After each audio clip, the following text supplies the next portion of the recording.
Another victory for Fnatic right here at DreamHack, but for you, it must feel special just because this is the first victory at DreamHack Open for you guys. How does it feel right now? It feels amazing to win at a home crowd, especially when they were so loud. I've never, the only place I can compare it to is Katowice, but Katowice is probably a small better, but this is Sweden, so it's special for me. All right, let's just get into the grand final then. How do you feel about the veto? Because all the three maps seem to be quite even between you guys. All the three maps are kind of favoring both teams. So how did you feel about that? To be honest, I didn't listen. Can you say that again? How did you feel about the veto? Because all the three maps basically are pretty good for both teams. We feel confident playing both. We were really happy about the veto, to be honest. We like Mirage, we like Train, but to be honest, we're pretty comfortable on every map, but we felt good. What about Train then? You only got to play it a couple of times online. This is basically the first time you faced Navi on it. How did you feel going into that map? Well, we were really confident going into the map. I think we played 4 times or something, but we're only team we played close to before is NIP, I think. And so we were really confident, but they surprised us quite a lot because they had a set, really good rush. So we were kind of white all the time. So in the beginning we were kind of shocked, but we talked about it, and after a few rounds we figured out how to counter it, and then we just took away all the rounds that were left, and then we knew that we have a really strong T side as well. I mean, especially considering we have played Navi before and we had 12-3 or something like that as 3, so we kind of felt we were never stressed or anything. We felt like we can take this. Do you feel like Train has been figured out right now? It's been around for a couple of months now. Do you still feel there's space to improve on? Yeah, there's still a lot of things to come. There are gonna be new metas all the time. It's gonna take a while before it's all figured out, but it's getting better and better. You know how to play it for.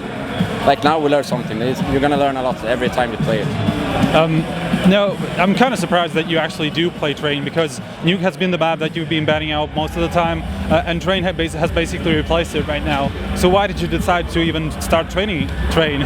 Yeah, but the only reason we vetoed Nuke before was that the players didn't like to play it at all, and there were so many teams that were good on it, and we felt like we were already a step back, and it would take too long to be one of the best at it. But then with this map, everybody, the old flag was really good, and we in LGB liked to play it as well before that, so everyone wanted to play it, and I guess that's the only reason. So are you actually prepared on all 7 maps now? We're not scared to play anyone at any map, so I guess yes. So now, basically the only team that you have problems with are TSM. It's been talked over and over again, but still, what do you think you need to do in order to prepare better next time? Well, we need to figure it out somehow. We haven't really we aren't a team that really look into other teams. We just play, and usually they need to counter us, and then on the game we figure it out. Because Pronix is a really good mid-run caller, and he knows how the other team plays and understands what we need to do. But I guess this time we need to look into it and see what do we need to do, because it hasn't really been possible before, because we have been traveling so much and people have girlfriends and other stuff, friends. You wanna especially at the summer, you wanna go out and do stuff. It's hard to guys, we need to go in. You just been away for 2 weeks, come home, and it's so good weather outside. It's hard to be like that. But and especially you have so much online games. But we're gonna. I don't think there's. If we qualify for ESL, ESEA, that's the only.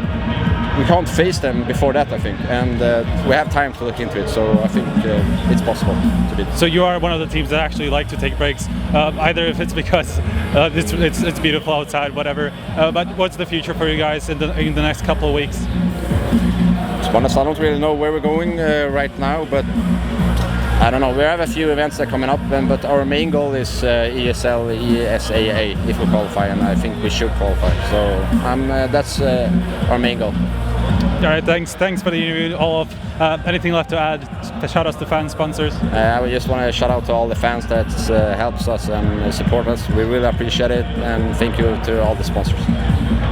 All right, with this, we're wrapping up our coverage for the REMAC Open Summer. Still stay tuned to HL2.org as we wrap up the coverage, as I just said.